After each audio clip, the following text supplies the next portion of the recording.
नवा नवा छत्तीसगढ़ी गाना सुने बर हमर जेपी स्टूडियो सीजी ला लाइक शेयर सब्सक्राइब जरूर करो।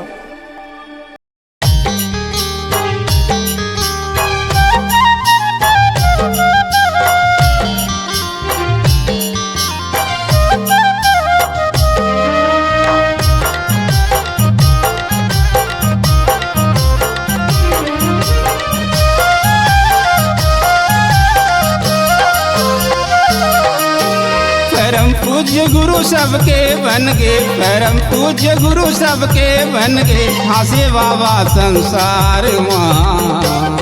जेकर महिमाला जानेगा डोंगरी छाता पहाड़ माँ, जेकर महिमाला जानेगा डोंगरी छाता पहाड़ माँ, जेकर महिमाला। परम पूज्य गुरु सबके बन गे, परम पूज्य गुरु सबके बन गे, हासे बाबा संसार माँ।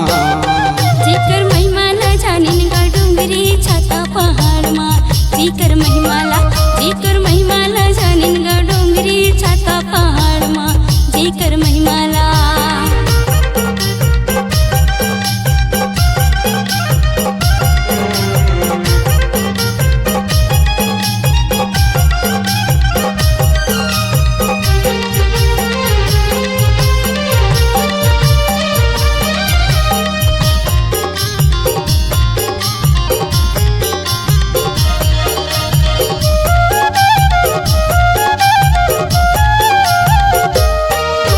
प्रथम दिशा सतनाम की, जय जय जय जय धाम की।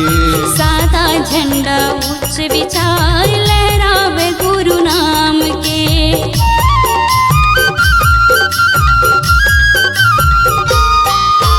प्रथम दिशा सतनाम की, जय जय जय जय धाम की। सादा झंडा उच्च विचार लहरावे गुरु नाम के। निर्मल गंगा तनु जियारे, निर्मल गंगा तनु जियारे, तोर चरण कुंड धार माँ। जेकर महिमाला जानिन वो डोंगरी छाता पहाड़ की, जेकर महिमाला जानिन वो डोंगरी छाता पहाड़ माँ, जेकर महिमाला।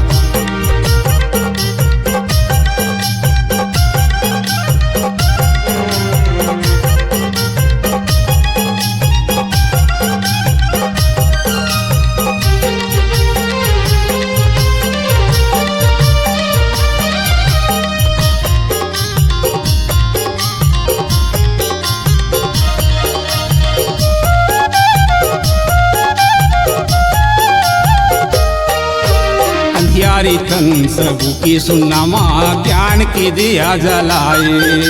सत्य कर्म ये धरती की सेवा माँ, अधरे माना घर चलाए।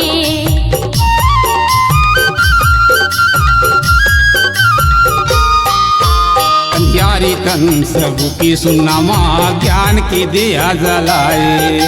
सत्य कर्म ये धरती की सेवा माँ, अधरे माना घर चलाए। चरण मातर गे तेले राउत, चरण मातर गे तेले राउत, ओ तेला से भंडार माँ।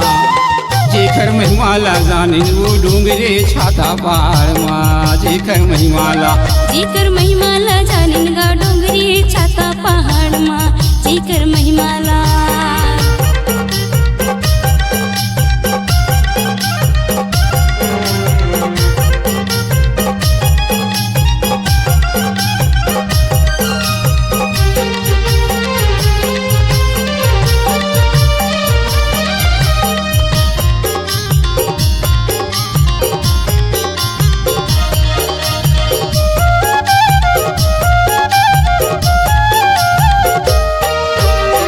जन मिल तुरी आरती गावे, मंगल में सुख पावे।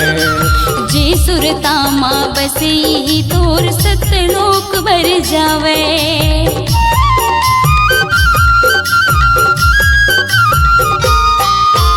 जो जन मिल तुरी आरती गावे, मंगल में सुख पावे। जे सुरता माँ बसे ही तोर सतलोक भर जावे। चरण मातर गे तेले राउत, चरण मातर गे तेले राउत, ओ तेला से भंडार माँ। महिमाला जाणीन वो डोंगरे छाता पहाडमा जेकर महिमाला जेकर महिमाला जाणीन वो डोंगरी छाता पहाडमा जेकर महिमाला जेकर महिमाला जाणीन वो डोंगरे छाता पहाडमा जेकर महिमाला जेकर महिमाला जाणीन वो डोंगरी छाता पहाडमा जेकर महिमाला जेकर महिमाला जाणीन वो डोंगरे छाता पहाडमा जेकर महिमाला